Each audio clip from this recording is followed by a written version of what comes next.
Bonjour, Madame Blue here, and I am back with another video. And this video is actually like a redo.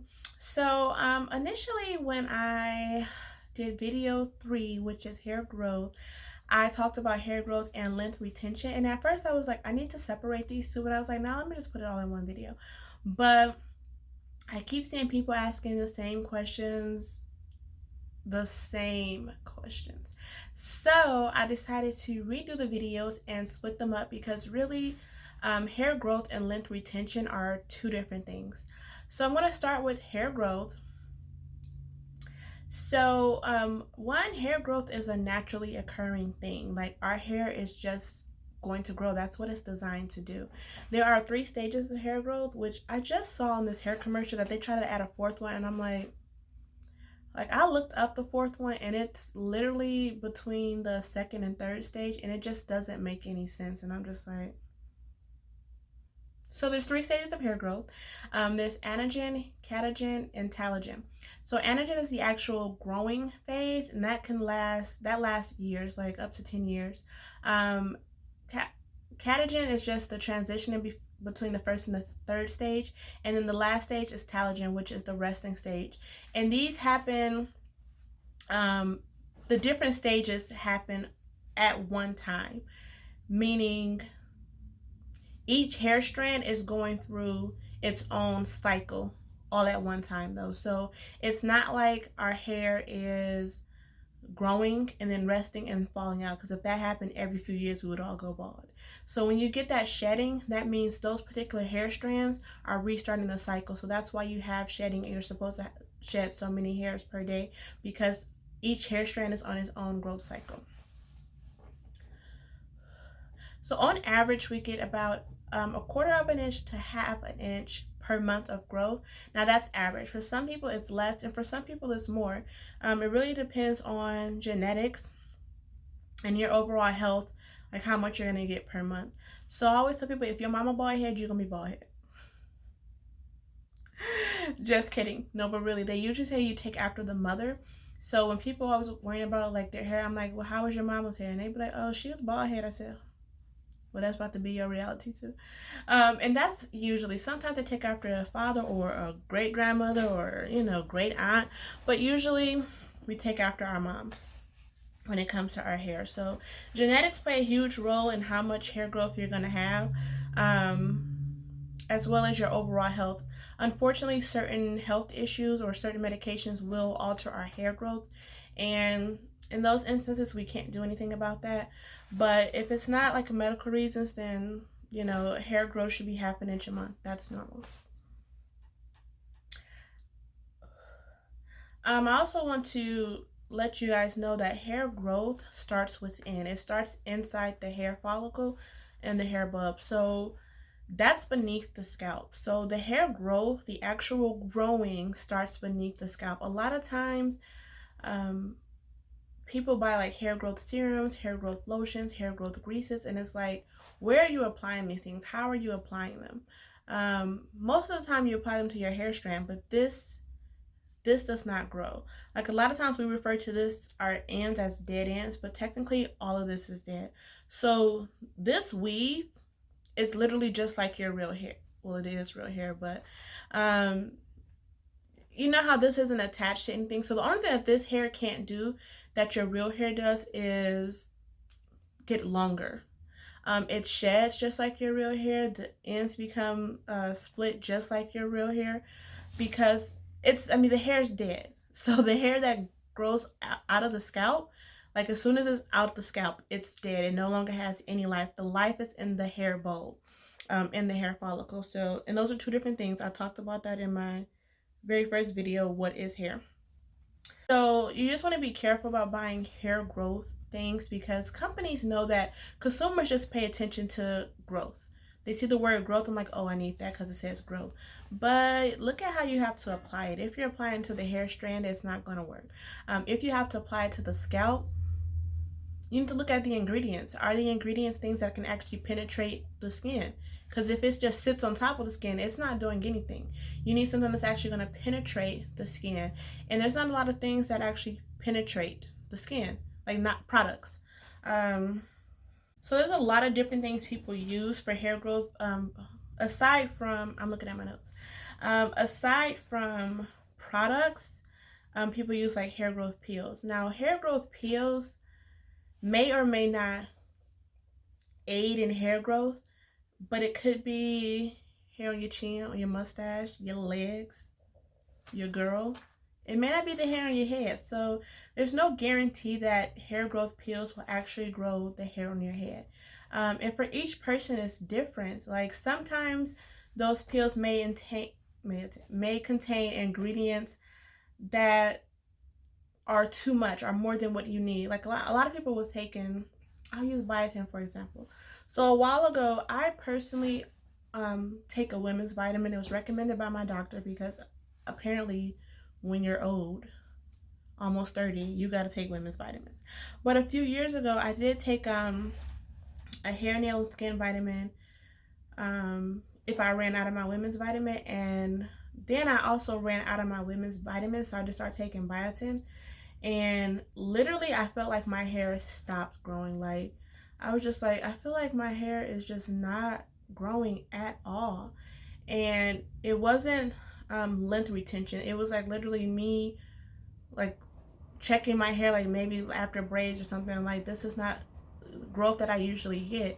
And I was probably giving myself too much biotin. Like, you shouldn't be taking biotin supplements if you don't have a biotin deficiency. Too much of anything is a bad thing. So if you're giving yourself too much vitamin A, B, whatever, too much biotin, too much calcium, too much this and that, then it starts to have adverse reactions. So you want to be careful when taking supplements, because if you don't need those things, then you're causing more of a problem. And supplements are if you're not getting them already in your diet. If you already have a nice, healthy, well-balanced diet, you don't need any hair pills, any women's vitamins, none of that, because you're already naturally getting the things that you need. And also, I want you to know that hair growth, anything aids in hair growth or promotes hair growth. You want to be careful about the wording used also. Most hair growth things will say helps promote hair growth. So that's not a guarantee that it's going to grow anything. It's saying that this product has these certain ingredients which are known to help grow hair, so it should help your hair growth process. Some things that have been known to help grow hair, like some more natural ways, are essential oils, and those are, let me look, I'm trying to remember: peppermint oil, rosemary, frankincense, lavender oil, and I don't know how to pronounce this one. I'll call it ylang ylang. It's Lyang, Lyang. And those are essential oils, so you can't apply those directly to the scalp. You would want to use a carrier oil, which is going to be olive oil, coconut oil, jojoba oil, however you say that. I personally, I do make like a hair growth oil, and really I use it for like if I have a braided hairstyle, like if I have any braided hairstyle, because braids hurt. So I pretty much use it to help soothe the tension or the pain from the braids. Or if I'm massaging my scalp, whatever, I don't want to be rubbing on a dry scalp, so I'll use some type of oil. But I personally found that coconut oil does not work for me. It actually made my scalp very itchy. So I switched to olive oil using the exact same essential oil in formulation, and I have no issues at all. It does not make my scalp itch. If anything, it stops the itching, because I use peppermint oil, and that's what the, oh, my hair was tickling my back, sorry. I am so short that this hair literally touches like all the way down to my back.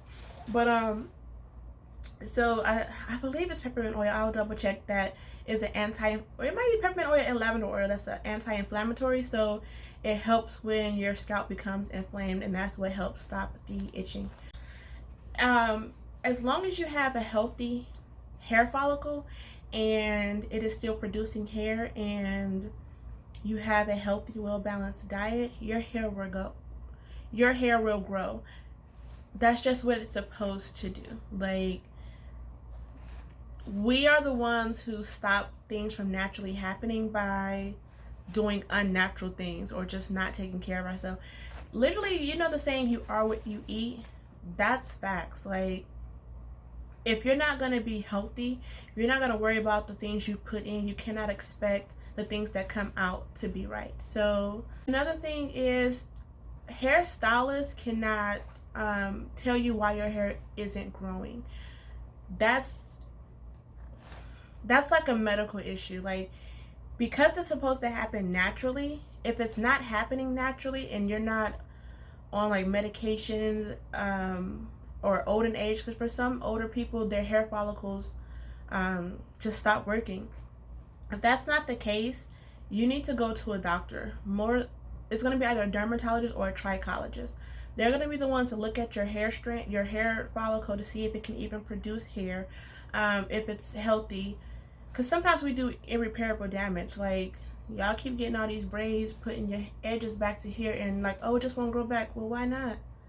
First of all, you already don't have no edges, and then you put in more non-edge retaining hairstyles on it, and just like, that's not how that works. So the doctor is going to be the one that tells you why you have hair growth issues.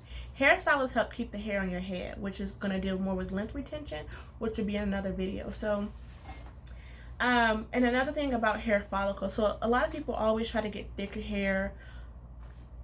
You can't get thicker hair if you naturally have thin hair. Now, if your hair has thinned because of tension or medical reasons or chemical damages, and sometimes those things just can't be repaired, but we don't grow hair follicles. So whatever hair follicles you have at birth, those are the only hair follicles you are going to keep. So no matter what, our hair is not going to get thicker. Don't let these companies trick you. Don't let people be out here lying to you, because we cannot grow hair follicles. So if you have naturally thin hair, that's just your hair. So that's pretty much it. Hair growth, in conclusion, is natural. There's no special nothing that's going to grow your hair. I don't care what anyone says. It's not rice water. It's not a thing of coconut oil, whatever else y'all using. It's naturally occurring in our scalps, in our hair follicles. It's doing what it's supposed to do. So let it do what it's supposed to do and focus on taking care of the hair that's on your head. I know this isn't mine. We're going to pretend. Oh, one thing I did forget. There are only 2 ingredients proven to grow hair, and they are minoxidil, and I think this was, I'm gonna have to insert it. I think it's like finasteride or something like that. And they are, I want to say, FDA approved or something. It's, I'll put the information, but one is topical and one is a pill. So, and that would be something that's prescribed by your doctor. So that's it. All that other stuff, it promotes hair growth, or, you know, people think it helps. One thing I want to talk about, okay, I'm about to be done. When you think that something is working, think about all that you're doing for it to work. Like, so many people thought that natural hair grew faster than relaxed hair, when really this hair is not growing. So it doesn't matter if this is relaxed or natural. The hair that's growing is natural. So the thing was that people were taking care of their natural hair. They were doing shampooing it more often. They were doing conditioning treatments. They were doing everything. And when you had relaxed hair, if you were like me, you was just wrapping and unwrapping and going to sleep, laying on and being all wild. It was breaking off, and you thought it was the relaxed one. Really, it was you. So it's not that natural hair grows faster or better. It's that we were taking care of it. Rice water, it's not that rice water is working. It's that you're taking care of your hair. You're doing this treatment, that treatment. You're shampooing this often, this, that, and the third. So look at what you're doing, your whole entire regimen, when you think these crazy things are out here actually working. Okay, so that's it. Let me know if you have any questions, comments, concerns, slide in my DMs if you want to know anything, want to discuss anything. But in conclusion, your hair is going to naturally grow because that's what it's supposed to do. So stop trying to do the most. And find you a knowledgeable hairstylist who knows what they're talking about, so that they can give you the right information. Because people sit in my chair all day saying foolishness, and I just be like somebody told me they put, I forgot what it was, something ridiculous on their hair, and I was like, why? And they were like, I don't know. So why you doing it? I thought, oh, well, let's get you together. So that's it. Thank you for watching. Make sure to like, subscribe, share, all that good stuff. Slide in my DMs if you have any questions, comments, concerns. I am Madam Blue Stylist on Instagram, Stylist by Madam Blue on Facebook. And that's it. Thank you for watching TTYL.